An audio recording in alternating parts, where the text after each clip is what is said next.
I hope y'all are having an amazing day, but I am back with one of my favorite series, man. This is where I scour the internet, I test out budget filmmaking gear, and let you know if you should be picking it up or not based on the quality of the item. Now, as with all of these videos that I make in this series, if you're interested in anything, the links will be down in the description below for you guys to pick up whatever it is that you are interested in. Now, I do have a giveaway in this video. Shout out to Amaran, they provided me with this brand new Ace 25C. If you're interested in winning this, all you gotta do is head down to the comment section below and drop me a comment about anything. Say whatever you want, but make sure you include your Instagram handle in that comment. So when I go through the comment section and randomly choose one of y'all, I can hit y'all up on Instagram and get y'all shipping address and get this sent out.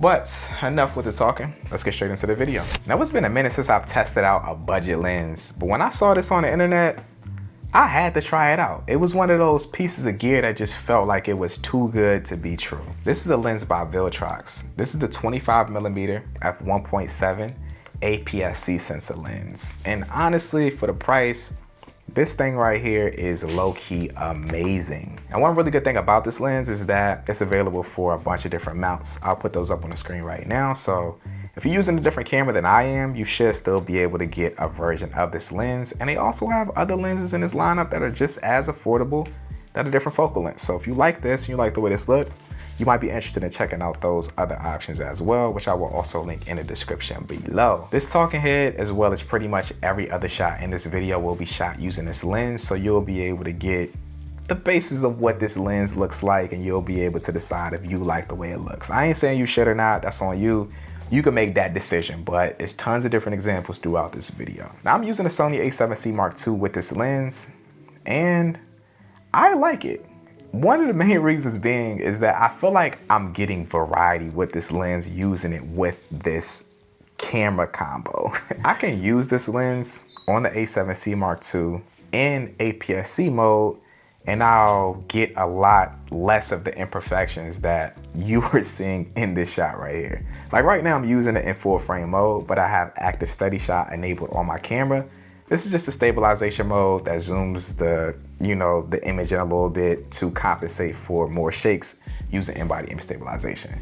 But it's still a lot wider than using this in APS-C sensor mode. And one of the drawbacks of using it in this mode is that you might see a little bit of vignetting around the edges in this shot and a lot of the shots in this video. And if I want to go super heavy vignette and I want to go super stylized and I don't really care for, having a perfect image, I can use this lens using standard stabilization and the vignette will be heavier.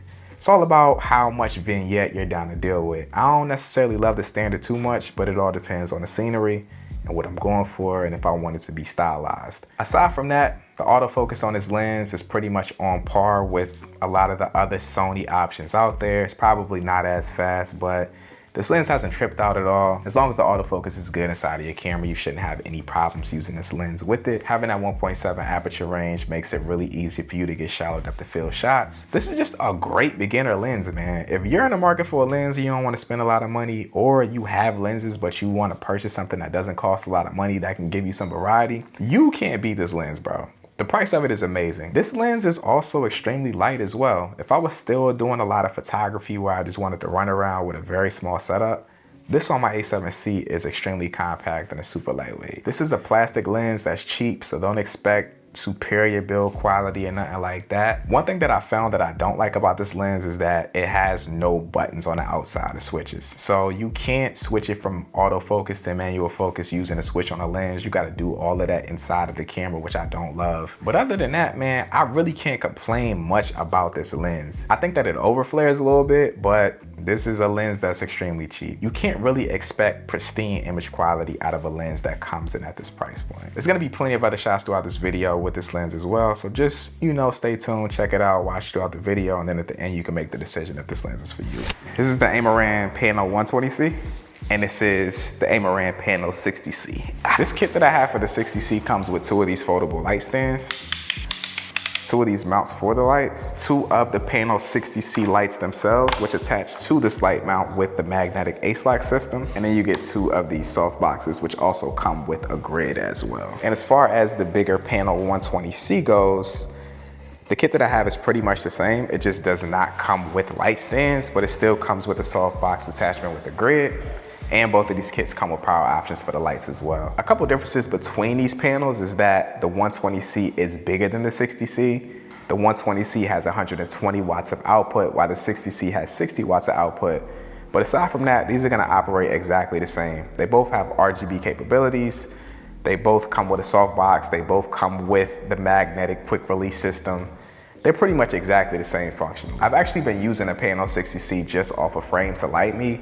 And one thing that I've always loved about Amaran lights is that the fact that you can control them using the Amaran app. One thing I really do enjoy about the Amaran Pano series is that it has a lot of different power options. The light does come with its own power cable that you can plug into a wall, but you can also power this with USB-C power delivery as well. That means if you don't have the money to buy a V-Lock battery, which I'm sure the majority of new creators don't, you can just use a power bank that has power delivery, USB-C, and be able to power these lights on the go. Another really cool thing about these lights is that they will automatically adjust the maximum output in relation to the power source connected to them. So you don't have to worry about getting power delivery that supports the full range of output for the light. I used to actively avoid panel lights, and this was just me being naive. When you learn lighting on YouTube, everybody tells you that you want the biggest possible light source to be able to get the best possible quality of light.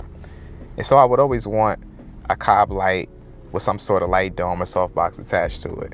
When you learn the fundamentals of lighting though, you understand that you can really manipulate any light source into whatever quality of light that you need. Like right now, I'm not even using a 120C version of the Pano series lights. I'm only using the 60C.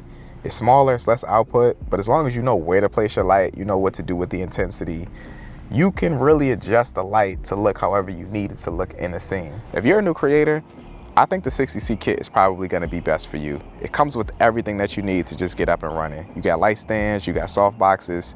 These lights are extremely portable, and you can go out and get cinematic lighting setups like this, or just be able to sit around in the office and get some nice talking headshots using a light source like this if you know how to modify it the right way. The next light I wanna talk about is the Amaran Ace 25C. And this is really just a little brother to the Pano series that I just talked about.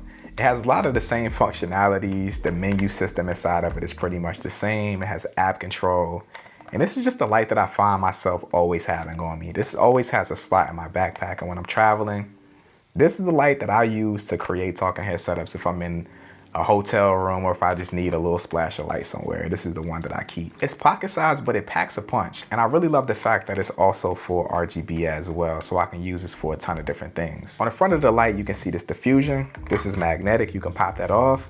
And then it reveals a grid underneath as well, which is also magnetic. So this light does come with some modifiers. At the bottom of the light, it has that exact same Ace lock magnetic quick release system as the Pano lights that I just showed. And on the back, it also has this magnetic plate right here as well, so you can stick this to metal things, which is awesome. I used this to get this one creative shot in my closet, and I basically just stuck this up to the metal rack inside of the closet. This thing comes in clutch whenever you need to place it in really tight spaces that bigger lights just can't fit in, like underneath your stove top, or just being out at night needing a key light. This light right here does this extremely well. I think when people see small lights like these, they don't really think much of them, but if you know the fundamentals of lighting, you can place this behind diffusion and get a really clean talking head setup. Another one of those lights I just can't recommend enough. If you don't have a light that you're bringing with you everywhere, this right here is a great option for that. And I'm giving away one of these in this video, like I said a little while ago. So make sure y'all do what y'all need to do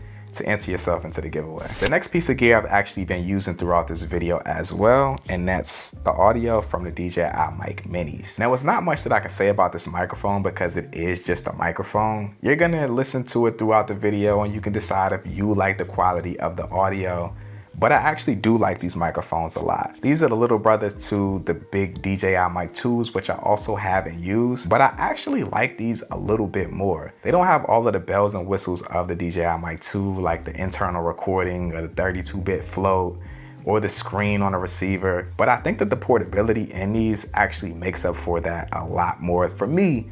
And I like the quality of the audio that comes from these. Another really useful thing about these Mic Minis is that if you are already in the DJI ecosystem at all with like the Osmo Pocket 7 or even the action cameras, this is compatible. These have noise cancellation. They also have a level limiter. I think these are super solid. They come in two different options. If you only need one microphone, you could just buy the cheaper version. But if you need two in the charging case, it obviously costs a little bit more.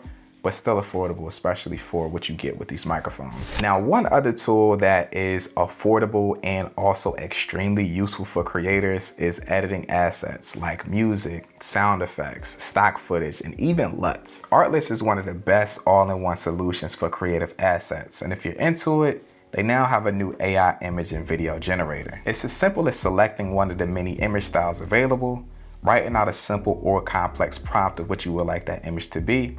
You can also use AI to enhance your prompt if you find yourself stumped at all. Click generate and allow Artlist to work its magic. In a matter of seconds, you have a high quality image that you can either use as is, upscale, or animate using text prompts. This is the same process here. Type in a prompt of how you like the animation or allow AI to create one for you. Select your resolution and aspect ratio and allow Artlist to work its magic. You now have a piece of original media you can utilize within your content. Now I'm gonna keep it all the way 100 with y'all.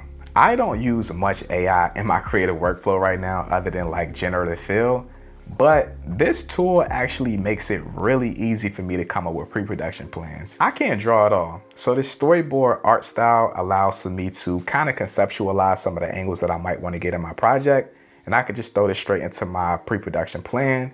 And it saves me a ton of time from having to go online and scour the internet to find references that make sense to me for the idea that I have in my mind. I could just type out a quick prompt of what I need, generate an image, and if I need a dynamic scene that's moving, I can just animate it using a prompt. Artlist has lots of plans to fit whatever you need creatively, and with my link below, you can get an additional 2 months for free when signing up for an annual subscription. Link will be down in the description below. Try Artlist now for free to see what you've been missing out on. But let's get back into the tools, man. This right here is gonna be like an honorable mention. Now, I don't know if y'all have been on the channel before, but if you have, you will know that this isn't my first time doing, budget Amazon filmmaking gear videos. I love using budget gear. And this next item I actually used in a previous video. It's so good that I just want to bring it up again for the people who might have missed it. I also link those other videos down in the description below because those items are amazing in their own right. But this next item is also from Viltrox and it's a monitor. I can't tell you how many times I film like entire YouTube videos and then I pull up the footage on my computer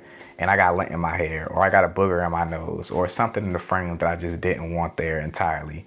And it's all because I didn't have a monitor. If you're only using a screen on your camera, you are severely limiting yourself with not only your framing for your videos, but just being able to see yourself and be confident on camera. This monitor right here, I feel is like the perfect size. It's affordable, it's bright, it provides a crispy image, and it has tons of different monitoring features inside of it that can just help the process of shooting for you so much. A couple things that this monitor has going for it is that the build quality is great for the price.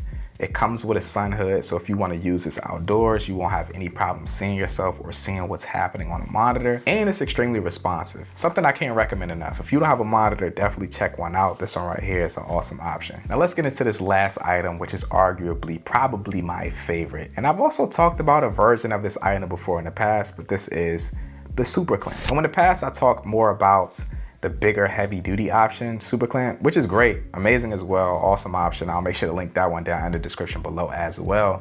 But a lot of people don't really think about the smaller super clamp option. A super clamp is essentially just what it sounds like. It's a clamp that you can use to mount to different things. It has a 1/4 thread on it, it has a 3/8 thread on it, and you can attach a magic arm to it and essentially mount your camera or different accessories wherever you need them to go. Having a super clamp is 100% more beneficial than having a tabletop tripod that you can use to hold out in front of you to get vlog shots.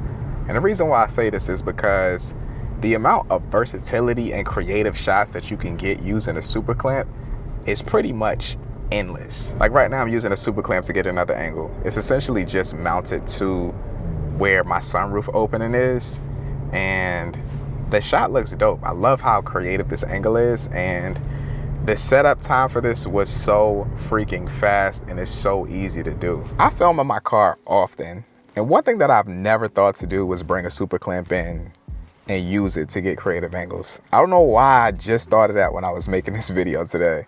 The process that I had been using is so freaking annoying using a tripod. You gotta like make sure the tripod's level, so then you got one leg that's shorter than the other two, and then you're trying to balance it on a seat or do whatever you need to do. Sometimes I got the legs of the tripod on the dashboard. Why haven't I just brought a super clamp? This is so much easier. Right now I'm mounted to the steering wheel of the car, Bro, like this is so freaking simple. I done already flipped like 3-4 angles in here and I ain't even break a sweat.